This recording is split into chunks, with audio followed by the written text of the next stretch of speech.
Well, thank you all for joining us on Diversity Chats today, where we bridge the gaps of diversity and destroy ignorance before it destroys us. And guest, if you don't mind sharing your name with us, please introduce yourself. Yes, my name is Denise Wiley. I'm the mother of beautiful Lucretia Wiley. Thank you. And then where are you from? Where do you live? I'm native of Dayton, Ohio, and I currently live in Columbus. Nice. Ohio. Columbus, Ohio. And what ethnic group do you identify as? Black, African American. Okay. And if you don't mind sharing your age, how old are you? 56. You have to think about it, right? Have to think about it at some point. I'm counting, right? Well, thank y'all again for joining and tuning in with us. We're going to be talking about diversity in the workplace. And my mom is a specialist in that, and that she's definitely been in different work settings. So what kind of topics around that did you want to address? What specifically came to mind when you thought of that topic? Well, I know you and I had talked about inclusion, so I guess mainly diversity and inclusion in the workplace. And then I think a lot of people don't understand diversity, how broad diversity is, and it doesn't just mean race. You know, it can mean your religion, it could mean your ethnicity, your gender, you know, it's just very broad. So when we talk about diversity, that's how broad it is. And then we talk about inclusion. We're talking about being included in a group, you know. So who are you including in that group or that work environment? Mm-hmm. So when we say, you know, diversity in the workplace, what we're saying is it just means who is the company hiring as diverse individuals. So just what's the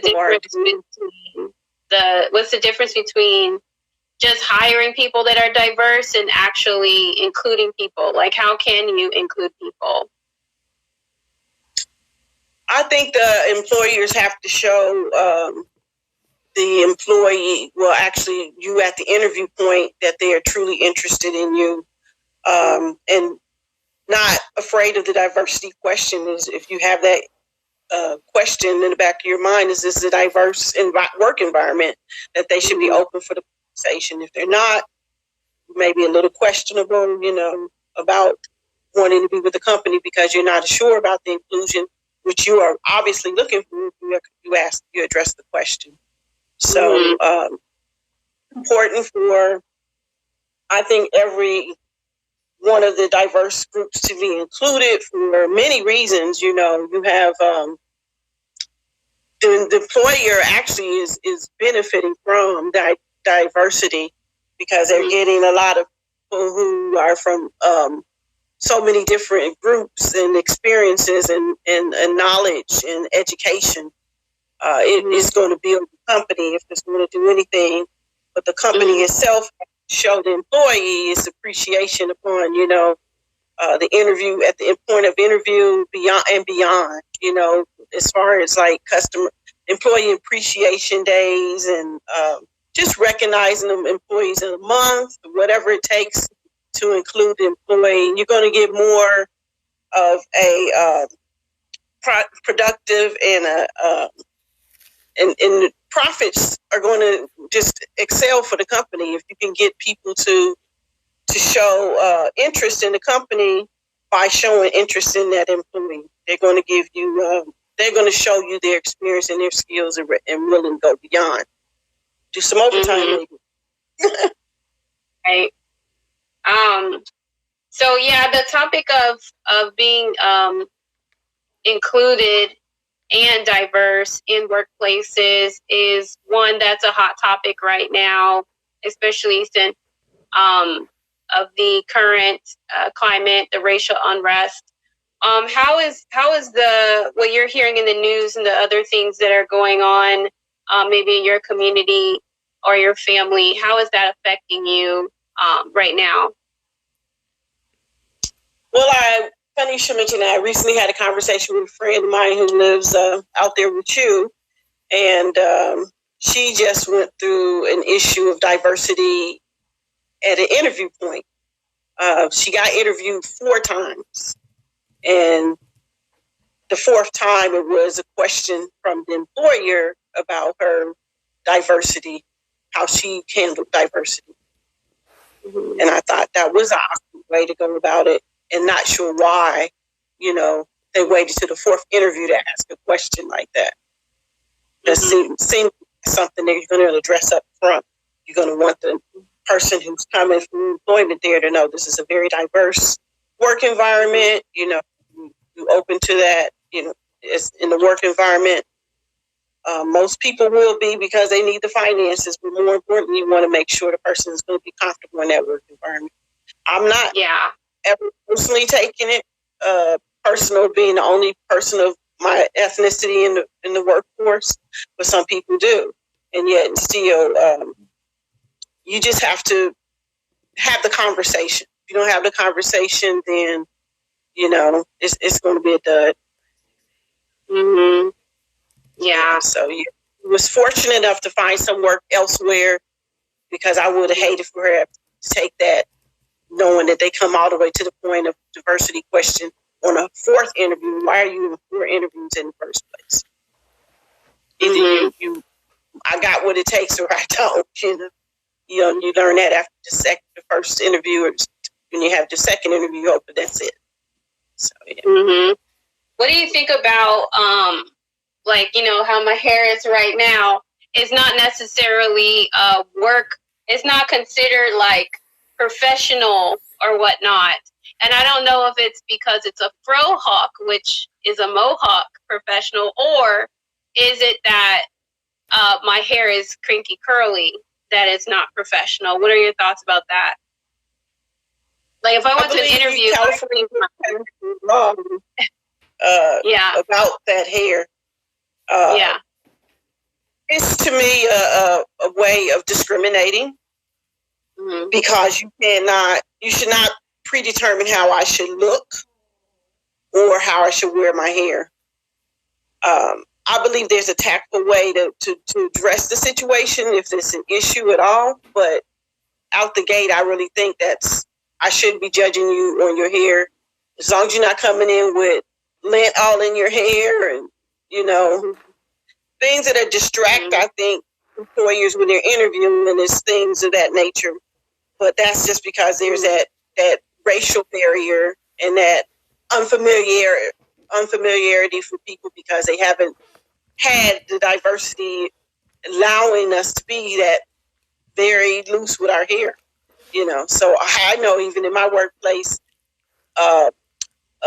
employer, or rather a manager, told another employee not to wear her hair the way she wore it, and she was of our own ethnicity. So I guess people are looking at it and determining whether it looks good to them or not, and that's the final decision, and that's not fair. It's just not fair. Yeah. That's just like saying I'm handicapped the job, and you don't know because you haven't hired to do the job to see whether I can handle it or not. My hair isn't going to determine whether I can do the job. So hopefully somebody moves beyond your hair. Mm-hmm. Yeah, it would be nice if the laws really meant that people were going to adhere to them, but I know that's not what it means, unfortunately. Just because, they say you can't discriminate doesn't mean people won't, and that's unfortunate. And I think that maybe gets down to the heart of the matter, which is the heart of the human being that's seeing people and misjudging them based off of their appearance. The irony is that it actually takes a lot of time for some of us to do our hair in certain styles, and for that to be thrown away as your hair's nappy or your hair is messy or whatever, just because it's a natural curl is, unfortunate, So we want to say hi to everybody who's saying hi to us out there. But yeah, it's definitely something else that, you know, we had talked about the other day. That's not necessarily in the workplace, but it is a workplace. If you're a professional swimmer, the young lady that was told that by the judge that she, the swimming coach or judge, whatever, that she was disqualified or something when she won the race. Remember that? What was that about? Yeah, because well, the young lady was a high schooler and she was competing in a swimming competition. Other parents on other swimming teams probably took a picture of the young lady from the back and said that her bathing suit was was between her legs and her cheeks, her butt cheeks were, you know, visible. So, one, the bathing suits are issued by the school. So if anybody had anything to say, maybe the person to address it should have been the coach if it was a real issue. But quite honestly, anybody's suit or something could ride up on them while they're in the water. And when she gets out, it's going to appear that way. Does that race just because her looks improper? That's not right. She didn't pick. Yeah.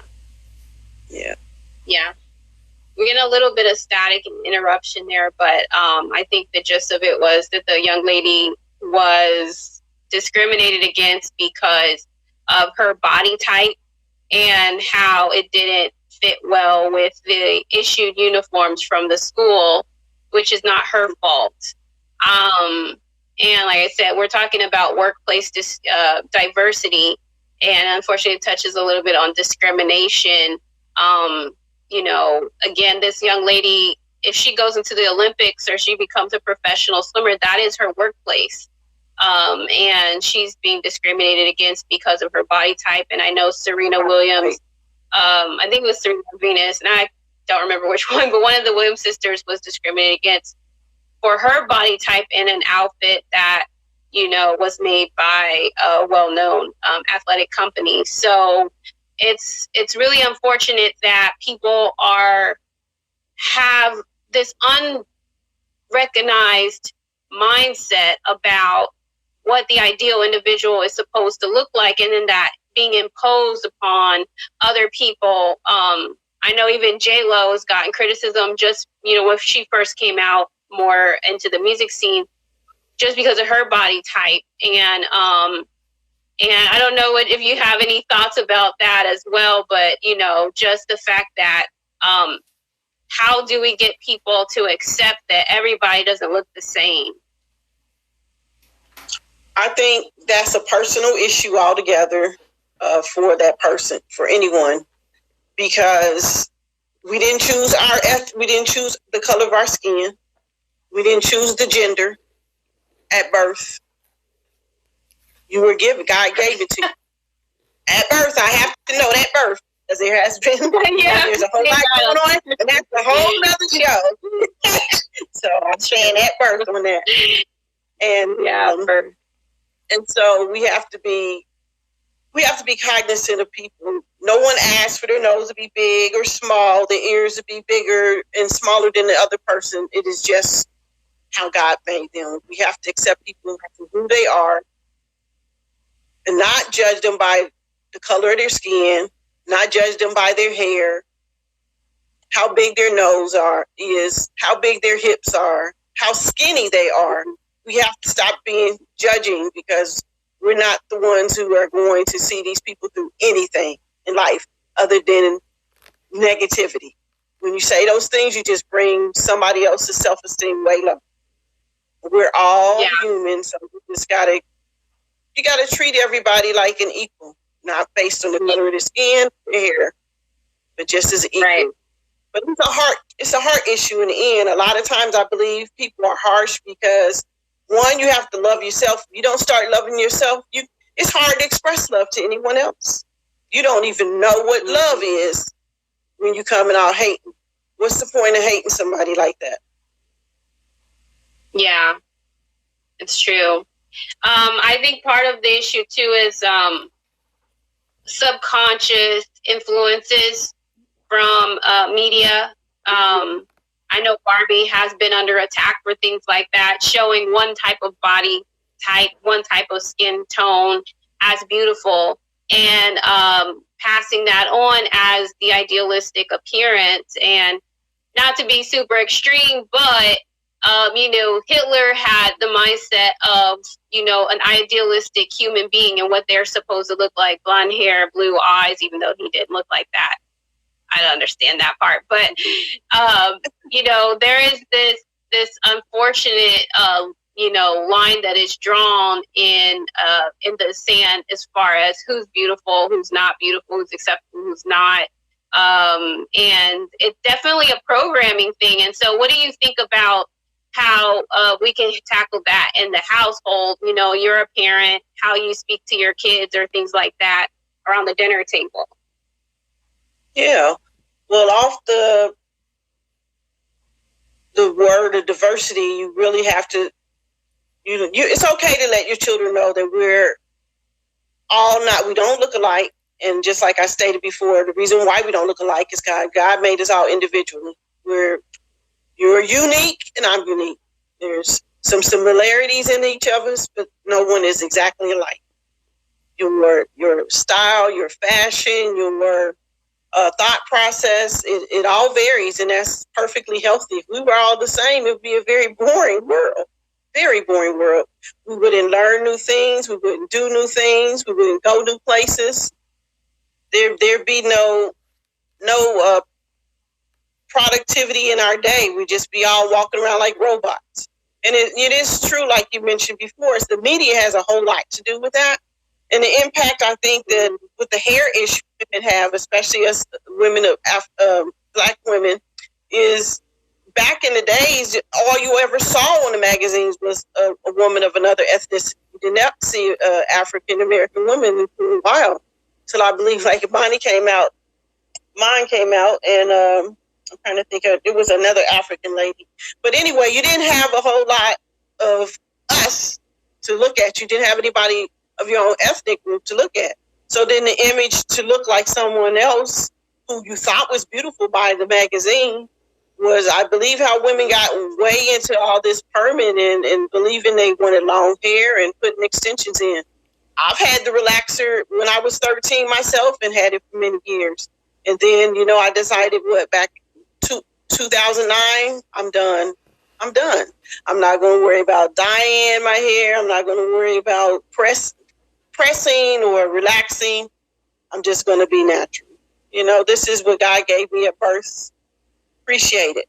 Somebody don't have any hair at all, won't grow hair at all. Maybe they have a sickness or something. So it's a blessing that you even have hair. And all the torture we put our hair through. Some women lose the hairline and, the hair is pulled back here. You gotta put something on you really didn't want. You can't flash your own natural hair, and it's a sad thing. Mm-hmm. Yeah. It's definitely empowering to get to a place of self-love and honoring the body you've been given, including your complexion, including your hair type, including all your features, and just embracing that there's nothing wrong with you. Especially since, like you said, we didn't pick the way we look. So if God made us this way, he didn't make a mistake. So that's definitely my encouragement to everybody, is to embrace, how you look. And then if you face, opposition for your appearance, I like to know, Mom, what you feel like you would tell somebody if they went to a job interview or something and were judged for it in a way that didn't allow them to get that position. I have worked in a workplace and had an individual come to me and tell me about they not being given a position. The reception is weird. It's making you sound like a robot. Is it better over here? Is this better over here? Skin you're in. Can you hear me better? Still sounding like a... No, unfortunately. I don't know if it's me or you that's robotically sounding. But I want to make sure that we can hear you clearly, because I'm sure you'll have something really good to encourage people with. Can you hear me now? Yeah. Can you hear me now? Okay. Yeah, I was going to say, you asked me about what would I tell a person about an image or something, or somebody came to me, somebody had an issue in the workplace.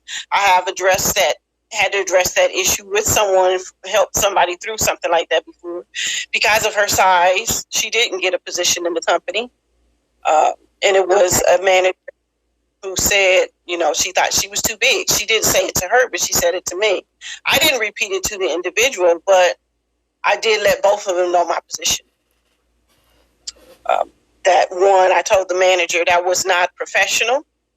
And the person did eventually get a position, but they didn't get the position they were going for.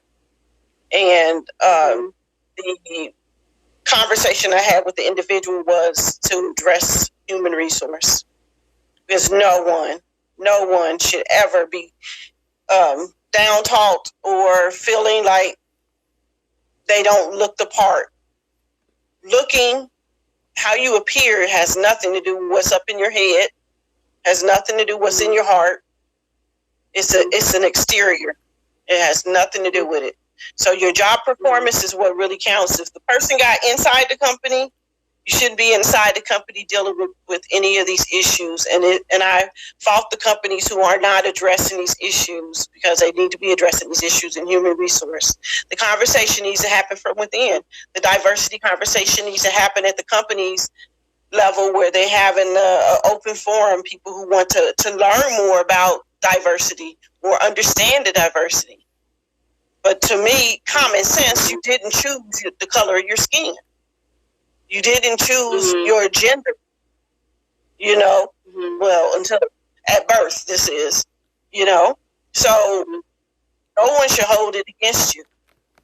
Your God-given gifts, your God-given talents, right, should not be based on the exterior of your body.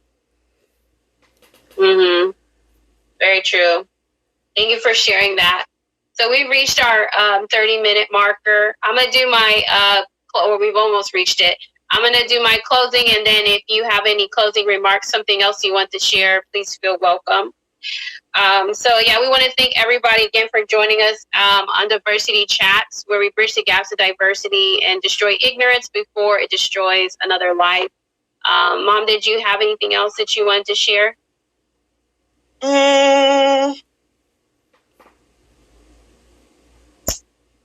Well, only from an employer side, how to keep your employees happy is definitely going to be having a conversation about diversity. Also, showing your employees that you appreciate them. Also, cross-training your employees so that they can grow within the company. That opportunity to grow within the company is going to keep your employee right there in your pocket, and also help with the productivity and the profits within your company. Help you with all the problem-solving issues, but you have to give that employee that opportunity.